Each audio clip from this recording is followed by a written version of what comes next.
असं देखील आपण म्हटलेलं आहे। मी जी काही दिवसांपासून माहिती घेतली तेव्हा मला असं दिसलं की जे मी काल परवा पण बोललो की युती तुटण्याचं कारण हे वरतून आणि वरतून म्हणजे आम्हाला जी माहिती मिळाली ते फक्त आणि फक्त प्रदेश अध्यक्ष भाजपचे रवींद्र चव्हाण साहेबांमुळे। त्यांना काय राग सिंधुदुर्गावर त्यांना आहे मला माहीत नाही। रत्नागिरीत जर तुम्ही परिस्थिती बघितली तर रत्नागिरीमध्ये राजापूरमध्ये एखादी सीट, लांज्यामध्ये एक सीट, रत्नागिरीमध्ये 4 काय 5 सीट, ते पण 2 शिवसेनेत ॲडजस्ट झाल्या। चिपळूणमध्ये पण तशीच परिस्थिती आहे, सगळीकडे तशी परिस्थिती आहे। मग आमच्या सिंधुदुर्गावर राग का? आम्ही तर मालवणमध्ये 10 द्यायला तयार होतो, सावंतवाडीमध्ये केसरकर साहेब 50-50, आम्ही सगळे 50-50वर तयार होतो। कणकवलीमध्ये 1-2 सीट तुम्हाला लढवाव्या लागतील हे जर आम्हाला राणे साहेब सांगून आम्हाला ठेवलं होतं, पण 1-2 सीट पण नाही। फोटोही काढले गेले, माझे काढले असते समजू शकत होतो, सन्मान्य शिंदे साहेबांचे काढले, तिथे आम्हाला दुखलं। तरी आम्ही बोललो राणे साहेब जे डिसिजन घेतील आम्हाला ते मान्य आहे। राणे साहेबांनी डिसिजन घेतलं की आता तुम्ही थांबू नका, कारण का हे काय कुठे इंटरेस्टेड दिसत नाही आणि तुमचे दिवस हे वाया जातील। मग आम्ही स्वबळासाठी आम्ही मैदानात उतरलो तर असं दिसलं की प्रदेश अध्यक्ष एवढं मोठं पद तुमच्याकडे आहे, पण तुम्ही 3-3 दिवस सिंधुदुर्गात बसता।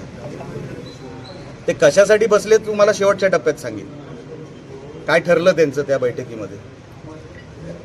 आम्ही सन्मान्य बावनकुळे साहेबांचं काम भारतीय जनता पक्षात बघितलं, आम्ही सन्मान्य चंद्रकांत दादा पाटलांचं काम भारतीय जनता पक्षात बघितलं। त्यांनी किती उंचीवर ह्या पदाला जाऊन ठेवलं हे आम्ही जवळून बघणारे कार्यकर्ते होतो। आपण राजकारण फक्त 2-3 जिल्ह्यांचं करू नये हाच माझा प्रामाणिक सांगण्याचा प्रयत्न होता की आपण महायुती का नको हे अजून कारण कळलेलं नाही। सिंधुदुर्गामध्ये नको, तिकडे रत्नागिरीमध्ये किरकोळ सीटा भारतीय जनता पक्षाला मिळाल्या, म्हणजे सगळे मिळून 20 पण नसतील जिल्ह्यामध्ये। तिकडे एक नगरपालिकेमध्ये तुम्ही 1 सीट घेता, 2 सीट घेता, इथे आम्ही 50-50चा फॉर्म्युला ठेवला। मग तुम्हाला का नको होता हे सन्मान्य रवींद्र चव्हाण साहेबच सांगू शकतील, कारण का सगळे डिसिजन ते घेत होते जे आम्हाला ह्या बाजूला कळलं। म्हणून मी बोललो की हा राग आहे का सिंधुदुर्गावर? आणि एका प्रदेश अध्यक्षाने राणे साहेबांचा शब्द, एकदा राणे साहेबांनी 35 वर्ष एक हाती जे शब्द ह्या जिल्ह्यामध्ये दिला तो शब्द प्रत्येक कार्यकर्त्यांनी पाळला, प्रत्येक पदाधिकाऱ्यांनी पाळला। आम्हाला दुःख तेच आहे की राणे साहेबांचा शब्द तुम्ही का पाळलात हाच आमचा विषय होता। आणि म्हणून राणे साहेबांनी सांगितलं की निलेश आता तू थांबू नको, तुझा पक्षही मोठा आहे, कुठेही काय जी तडजोड करावी लागली, जिथे जिथे उभे करावे लागतील तिथे तिथे तुम्ही तुमचे उमेदवार उभे करा, हे माझा सांगण्याचा प्रयोग होता। आणि म्हणून मला असं वाटलं की ती खतखत होती ती कुठेतरी लोकांना कळावी, नाही तर असं काय वाटू नये की रत्नागिरीमध्ये झाली आणि सिंधुदुर्गात झाली नाही। तर रत्नागिरीची संख्या ही 20च्या आत आहे, तिथे उभे किती आहेत?